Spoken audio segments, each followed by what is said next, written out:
অন্য বাউল কি বলছে না বলছে এটা তাদেরও ব্যাপার না, বাকিদের বিষয়ও না। এটা শিল্পীরা কি বলছে সেটা তাদেরও বিষয় না। কিন্তু এই বেঈমান আবুল সরকার নামে যেই বেঈমান, যেই মুশরিক আল্লাহকে বিদ্রুপ করেছে, এর ফাঁসি, এর ন্যায্য বিচার, এর রাষ্ট্রীয় বিচার বাংলার জমিনে হতেই হবে। এটা হতেই হবে।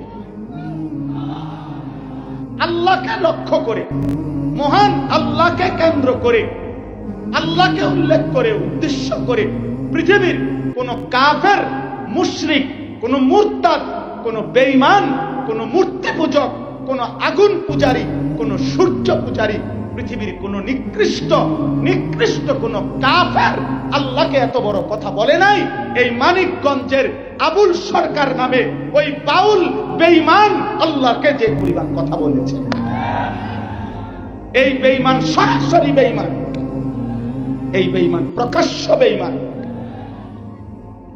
মহান আল্লাহকে লক্ষ্য করে কোন মূর্তি পূজক এত বড় কথা বলে, কোন মুশরিক এত বড় কথা বলে নাই, কোন বেঈমান এত বড় কথা বলে নাই।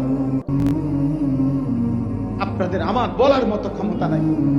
ওই বেঈমান এটা কি বলছে মুখ দিয়া, আমি এই পর্যন্ত কোন মাহফিলে এটা বলছি কথা, এটা কিন্তু ওই কইছেটা কি এটা আমার মতো বলার মতো জবান নেই। আপনারা শুনেন ওই কি বলছে, ও আল্লাহকে লক্ষ্য করে কি বলছে। হায় হায়, আমার এই 92-95 ভাগ মুসলমানের এই পবিত্র বাংলাদেশে মুসলিম পরিচয় দিয়ে বাউল গানের নামে একজন বেঈমান এত বড় জঘন্য কথা, সে পরিষ্কার বলতেছে আল্লাহর ব্যাপারে এত জঘন্য কথা কল্পনাও করা যায় না। কোরআনের এই পরিমাণ বিকৃত ব্যাখ্যা। আল্লাহ বলছে কোরআনে নাকি বারবার কুলাউযু বিরাব্বিন নাস, মালিকিন নাস, ইলাহিন নাস। আল্লাহ বলছে বারবার শুধু নাস, শুধু নাস, শুধু নাস। আপনি শোনেন মিয়া, আপনি শোনেন। আমি ব্যক্তিগতভাবে সারা দেশ জানে আমি কোন রাজনীতির মানুষ না। আমার এই এলাকার মানুষও জানে আমি আজকে 10 বছর এই এলাকায়, আমি কোন রাজনীতির মানুষ না। আমি রাজনীতির ভালো মন্দ বুঝিও না এতটা, কিন্তু আমি একটা রাজনীতির কোনো হিসাব বুঝি না। এটা নিয়ে দল টানাটানির বিষয় না, এটা দল টানাটানির বিষয় না। মহান আল্লাহ পাক বলেন অমিনান নাসি মান ইয়াশতারি লাহওয়াল হাদিস। আল্লাহ বলে বন্ধু, যেই সমস্ত পাপী, যেই সমস্ত নাফরমান প্রতিনিয়ত লাহওয়াল হাদিস, এই শব্দটা এখানে গুরুত্বপূর্ণ।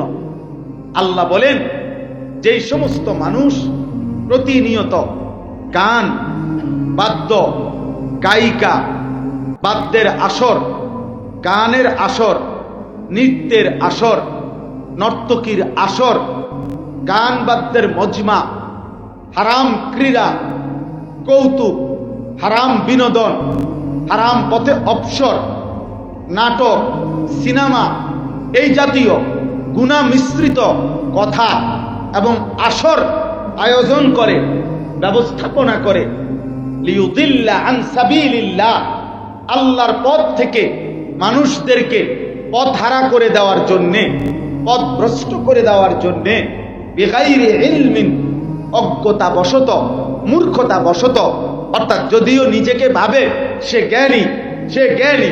আল্লাহ বলে না, আমার কোরআন থেকে ভুল পথে পরিচালিত করার চেষ্টা যাদের গানের দ্বারা, বাদ্যের দ্বারা, গায়িকার দ্বারা, গানের আসরের দ্বারা, নৃত্যের আসরের দ্বারা, নর্তকীর আসরের দ্বারা, হারাম অবৈধ গুনাহ মিশ্রিত আয়োজনের দ্বারা, আল্লাহ বলেন আমি আল্লাহ সাক্ষ্য দিচ্ছি ওরা মূর্খ, মূর্খ, মূর্খ ওরা।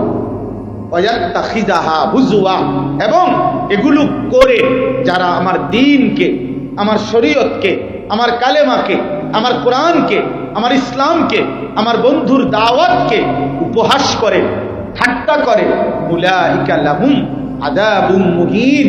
আমি আল্লাহ ওয়াদা দিলাম বন্ধু, এই গানে আসক্ত, বাদ্যে আসক্ত, নারীতে আসক্ত, নায়িকায় আসক্ত, গায়িকায় আসক্ত, গানের আসরে মত্ত, নায়িকার আসরে মত্ত, নৃত্যে মত্ত, হারাম ক্রীড়ায় ব্যস্ত, হারাম কৌতুকে ব্যস্ত, হারাম বিনোদনে ব্যস্ত, গুনাহ মিশ্রিত আয়োজনে ব্যস্ত, খোদার কসম আল্লাহ বলেন আমি ওয়াদা দিলাম আমি তাদের জন্য আযাবুম মুহিন, লজ্জাকর অপমানজনক আযাব নির্ধারণ করেছি।